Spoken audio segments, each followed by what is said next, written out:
A school is a place where children are sent to gain knowledge, and it's designed to create a learning environment so that children can learn and grow under the supervision of their teachers. But some schools are not like others. They're a bit more peculiar, and some may say weird and strange. Join us as we tell you about the top 15 craziest schools you never thought really existed. Number 15. Floating Schools of Bangladesh. Educators in Bangladesh have a problem. Not only do they face many of the same challenges as teachers in other resource-poor countries, funding constraints, outdated textbooks, overcrowded classrooms, but they also have to worry about monsoon rains. Flooding is so common in Bangladesh that students often can't even get to the classroom, and their life and studies are affected because of the flooding conditions in the country. Each year in Bangladesh, about 26,000 square kilometers, about 18% of the country, is flooded, which eliminates over 5,000 people and destroys more than 7 million homes. But children in some of the most flood-prone and low-lying parts of Bangladesh can attend school thanks to Shikatori, an innovative program that's run by the non-governmental organization BRAC. The northeastern regions of Bangladesh, where one-third of the country is located, are only 1 meter above sea level. During the monsoon season, these wetlands become large tracts of water that often remain flooded for around 7 or 8 months out of the year. And during this time of year, underprivileged children sometimes cannot get to regular schools because the roads leading to them are flooded out. However, there are some nonprofit organizations that have introduced boat schools as a way to bring the classroom to the children. These boats also serve as water buses that pick up students directly from their homes. The idea for the boat school came to Mohammad Rezwan, who's the founder and executive director of a certain organization, because of a childhood memory that he had. He grew up in a region that was prone to flooding and was only able to get to school during the monsoon season on a boat that his family owned. However, many of his childhood friends were not as fortunate. With aid from organizations like the Global Fund for Children and the Bill and Melinda Gates Foundation, the first boat school set sail in 2002.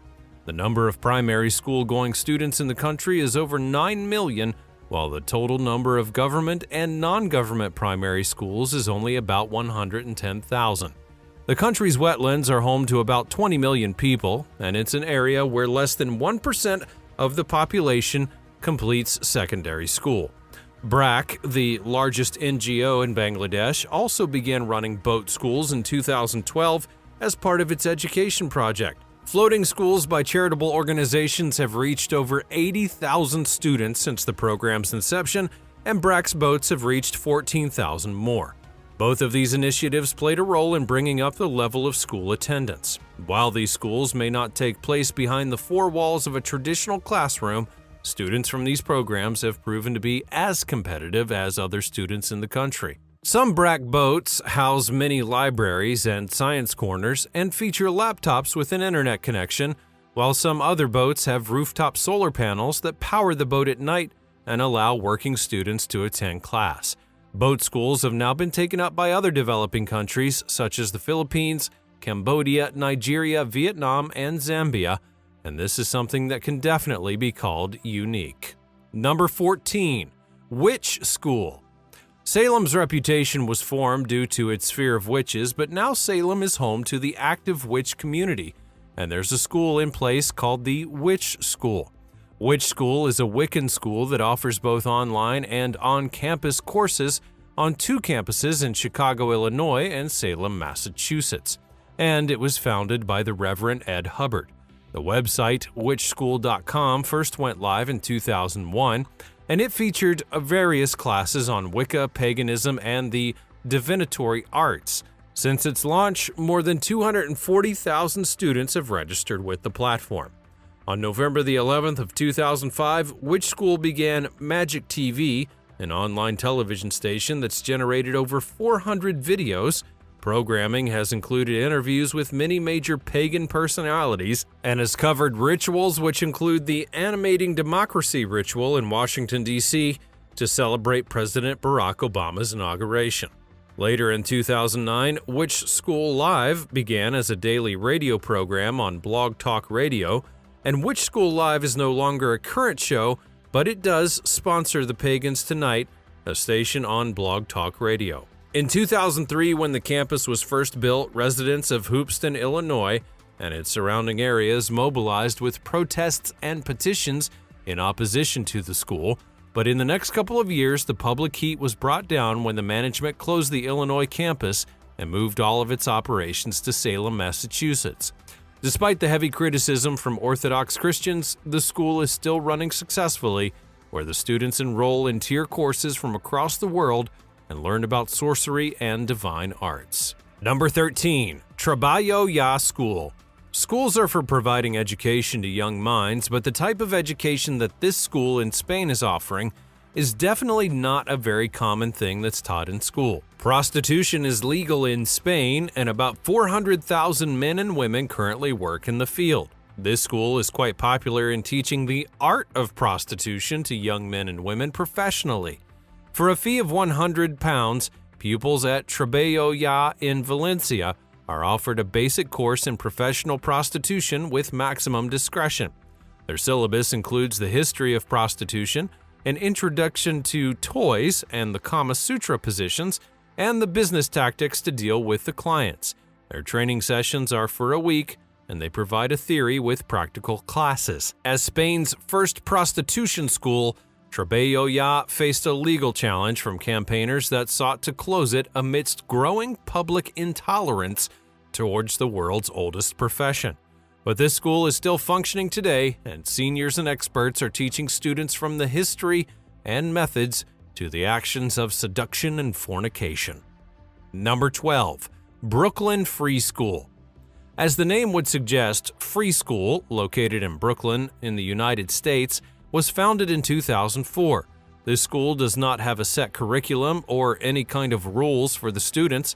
The idea behind the school is to allow the children to simply find their own way. Students can decide on what they want to learn and which classes they would like to join, and if they're not interested in sitting in the classes, they can simply stay home. The school follows the non-coercive philosophy of the late 1960s and 70s free school movement, which encourages self-directed learning and protects children's freedom of activity. There are no grades, no tests or homework, and classes are non-compulsory. Students participate in the design of classes and in the school's governance, which is done at a weekly democratic meeting. Staff and students all have equal votes, and students are not even required to pay attention. Meeting topics range from disciplinary grievances to admissions to even computer use. A meeting chair is chosen at the beginning of the meeting, and the floor is then opened up for propositions. Anyone who wishes to discuss a school issue can call school-wide meetings. The school is funded through a sliding scale tuition, grants, and donations, and in 2012, Lucas Kavner of the Huffington Post called the Brooklyn Free School arguably New York's most radical center of learning.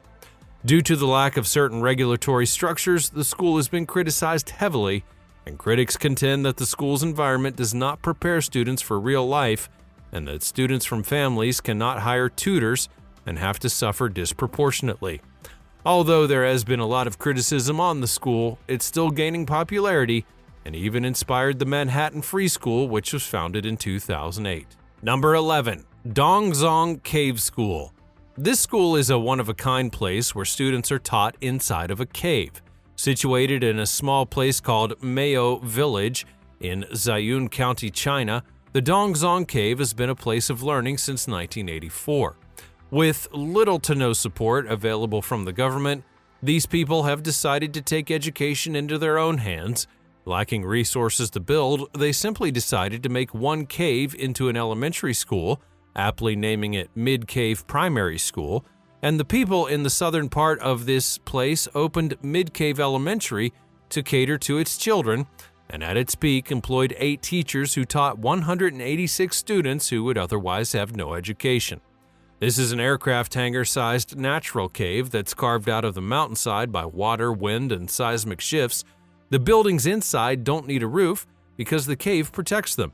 With several rock strata on the walls, the cave school was perfect for studying geology, and it had all of the best choirs in the area because the acoustics were perfect for singing. Teachers said that biology became much more hands-on thanks to the lizards and bats that made the cave their home. Beyond the cave's natural beauty, there's very little to the humble school. There are wooden classrooms, teaching desks, a makeshift basketball court for recess, and yet, despite its bare interior, teachers have found several natural benefits of teaching there. The school was actually closed in 2011 because Chinese authorities said that it did not represent what China was about. Quote, "China is not a society of cavemen." However, the school made a positive impact, voiced the outrage of disgruntled teachers, and even led the government to bring a modernized facility to the people of Miao. Number 10. Abo Elementary. The Abo Elementary School, located near Artesia, New Mexico, was built in 1962 according to plans by Roswell, New Mexico architect Frank M. Standart to serve as both a school and an underground fallout shelter for the city during the height of the Cold War.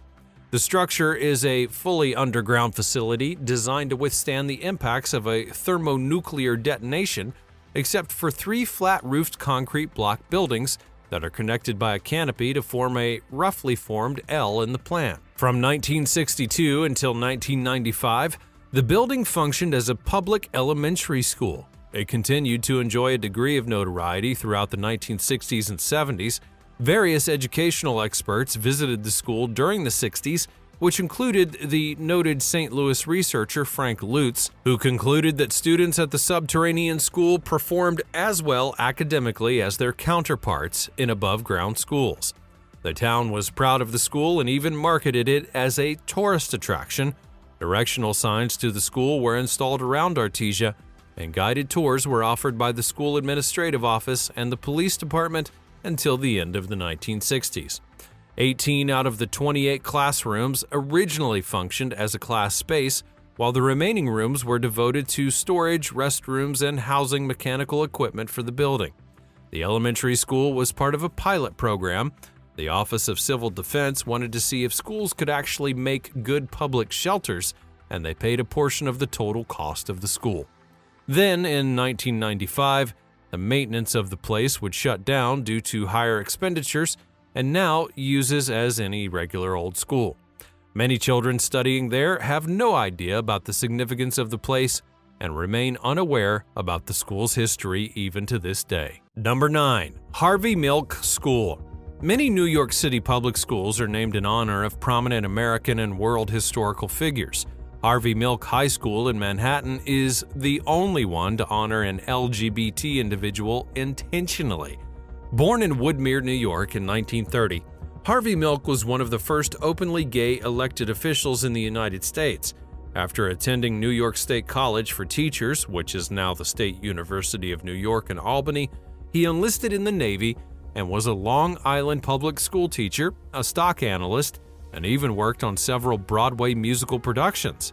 Working on Wall Street as a then political conservative, he met the young future gay rights activist Craig Rodwell in 1962 while cruising on Central Park West. Mayor George Moscone appointed Milk to the Board of Permit Appeals, making him the first openly gay commissioner in an American city. He won the election as a supervisor in 1977, and that made him a national leader for LGBT rights. Tragically, though, he, along with Mayor Moscone, would be assassinated nearly a year after taking office by a disgruntled former supervisor. The main focus of the school, made in honor of Harvey Milk, is to encourage education amongst gay, lesbian, bisexual, and transgender students who were bullied in the regular school systems and were going through a hard time attaining an education. The school does not differentiate between anyone and is actually open for everyone to enroll. Number 8. Philadelphia School of the Future. The best schools we know are the ones that are up to date with the current modern trends and technology, but the Philadelphia School of the Future, which was established in 2006, is the first school that gives a glimpse of how the schools would be in the future. With a technology-rich pedagogy infused at every opportunity, with Project Learning, the School of the Future prepares learners to demonstrate mastery of 21st century competencies that will equip them for continuous success and the ability to positively affect their immediate and global communities. The students in the school don't carry any books or pens. They study math and science on various Microsoft apps like OneNote, and even carry laptops to every class. Microsoft and the School District of Philadelphia paired up in order to design, develop, and launch what a school that prepared students for a changing world would look like, and it was built to change the role of education in the city. The school operates every day from 9 a.m. to 4 p.m., which is the equivalent of office time, hence preparing the students for life ahead. Initially, the school struggled to create a digital education system due to the unfamiliarity of technology amongst teachers and children, but now it's a highly successful place, and students are learning better in the school every day. Number 7. Maharishi School. Schools are associated with teaching math and science subjects, but this school is known for consciousness-based teaching methods, teaching transcendental meditation. Maharishi School is one of 7 college preparatory schools in the state of Iowa, and it began in 1974 as an elementary school with 12 students. Maharishi School does not teach subjects that are relevant to the current world like math, science, or English. Instead, they have an open admissions policy, and its curriculum includes the practice of the transcendental meditation technique. The curriculum includes speech, art, music, writing, senior thesis, photography, history, fair physics, sculpture, painting, world history, and yoga, and students also study the curriculum known as the Science of Creative Intelligence (SCI), which is said to be the study of universal principles of natural law governing the universe. The principles of SCI are integrated into all academic course content. The school describes its curriculum and educational philosophy as consciousness-based education. The school is committed to making children psychic and clairvoyant in their life. Despite their non-traditional form of teaching, the school is gaining popularity amongst parents and is considered the best in the top 2% of schools in the UK. Number 6. Gulu Elementary School. Most schools are located in a safe location, but the Gulu Elementary School is not like most schools. Students living in the Sichuan province of China have to climb for a dangerous 5 hours just to get to elementary school in the Gulu Mountains. Hidden amongst the clouds, it's one of the lone schools for children who live in the surrounding area. Located halfway up a cliff in a mountainous region, the school is only reachable by foot. The path is around 16 inches wide at certain points and overlooks a drop of a couple of thousand feet. Oh, and another unique thing is that for 26 years, there's only been one teacher who has guarded the isolated school. He visited the site as an 18-year-old during a time when the school was in its worst condition, built with mud, and Gulu Primary had leaky walls, an unstable roof, and the classrooms were filled with dirt. While looking for a bathroom, a student fell and suffered a few injuries, and so he gathered the villagers and renovated the school the old-fashioned way with their own hands. They built 5 concrete buildings, a restroom, and a playground with a basketball court. However, the children were not allowed to shoot in case they missed, and they would have to trek down the mountain to retrieve the ball. The school in the clouds had been operating in the village for 60 years before shutting down on November the 18th of 2011. Number 5. Santa Claus School. While most schools train people to become doctors, engineers, artists, or even writers, the Santa Claus School, established in 1937, is the oldest running school that trains people on how to be Santa Claus, and it's located in Michigan. It was began by Charles H. Howard, an American actor who, in his early days, portrayed Santa Claus in stores during Christmas. To train as a proper Santa Claus, this school is best, as it teaches the dressing, etiquette, and even mannerisms of a Santa Claus. The first class consisted of 3 men, the first of which being Frederick Wise, an unmarried welder from New Jersey. The other 2 included Howard's personal friend and a neighbor, and Wise was the only pupil to pay the $15 tuition. The lack of success was a hard-learned business lesson for Howard, as store owners remarked that if a lesson on how to become a Santa only costed $15, it must not be worth a whole lot. Howard gradually increased the tuition to $25 and then $40, and then eventually $50. As enrollment jumped to more than 40, a grocery store chain would ask him to visit Chicago to conduct a school for their Santas. Howard was truly dedicated to being Santa Claus, and that dedication held up until his passing in 1966.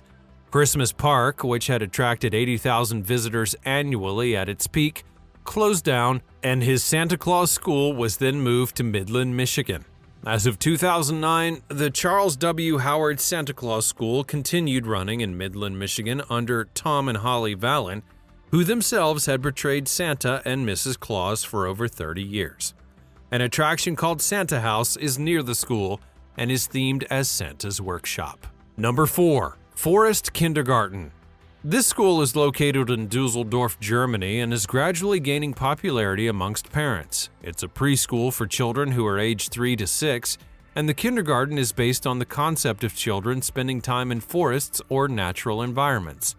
Instead of toys and gadgets, children are encouraged to play, explore, and learn in a forest environment, whatever the weather may be.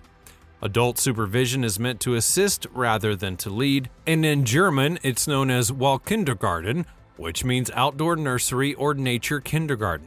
The Forest Kindergarten was developed to connect young children, staff, and parents with their natural heritage, and is definitely a unique environment for young minds. In many U.S. preschools, outdoor time and authentic play are being replaced by an intense emphasis on learning letters and numbers in a very formal and structured, teacher-directed manner. However, current research would indicate that these early academic programs may actually be detrimental to a child's later academic success. When the teachers arrive at Forest Kindergarten, they have no set agenda or schedule for the children to follow for the day. The children's play and interests guide their education, and it's a very fun learning experience. Number 3. Spouse Hunting School, Japan. This school in Japan offers various classes for wannabe brides and grooms at a time when many people in Japan are either shunning the institution of marriage or finding it very difficult to hook up with a partner. The school, open to men and women, teaches students how to talk, walk, and present themselves in an elegant manner in order to capture the hearts and minds of prospective partners and their parents, who are often a major obstacle to a successful union. Many women in Japan are single in their 20s and 30s, and previously marriages were easier due to parents' involvement, but with the rising demand for the perfect partner and higher expectations, women cannot find a suitable match. The school teaches women to set their priorities right and how to connect with their husband and their families. The average age of women attending the classes is in the 30s, but the school began with 30 female students. An almost equal number of males then signed up, but those who actually turned up to class were much fewer than their female counterparts. With women wielding increased economic clout and changing social attitudes towards marriage, more Japanese in their 20s and 30s are single than ever before, and this school is working to hone their husband hunting skills so that they can find a partner and settle down. Number 2. Train Platform School. The children begging at the train stations is a painful sight, knowing that if they provide the education, their whole life could be changed for the better. With this idea, a teacher from Orissa started the Rushiki School social services organization in order to teach these children on the train platform, since it's difficult for them to come to the school in a different place. A woman by the name of Miss Karana founded and taught at a primary school in the North Indian city of Orissa, and on her daily train trips to work, she saw many poor children on the railroad platform who lacked the opportunities enjoyed by her students. Through these experiences, she was inspired to directly begin schools on railway platforms to reach these impoverished but noble souls. Her local railway station platform would be where she would begin her efforts, using songs, dancing, games, and other methods in order to entice the children to learn. The children are taught through poems, puppetry, songs, and drama, and they can join and leave the classes as per their convenience. More than 4,000 children have benefited from Train Platform School, and RSSO also provides food and medication to the children along with their families. Ms. Karana has been given many awards for her efforts and is indeed working for the betterment of society. Number 1. Gupton Jones College of Funeral Services. This school is exactly what it sounds like, a college that caters to those students who wish to have a career in the funeral business. They do take basic core classes such as math and history, but all specialized courses revolve around the end-of-life services, from principles of embalming to mortuary law and ethics. And while some might joke about such a thing, These people are dedicating their lives to helping others deal with one of the most difficult things that we all experience, the passing of a loved one. The school would be founded by L.A. Gupton in Nashville, Tennessee, to teach the art and science of funeral direction and embalming. In the beginning, the school had 2 faculty members to teach the young men and women in the South the courses in mortuary science. Over these many years, the faculty and facilities have increased, with many practicing professional morticians in the South and Southeast today being alumni of this historic institution. However, it should not be surprising that the school exists, as there are actually many schools of this nature in the United States and the world today.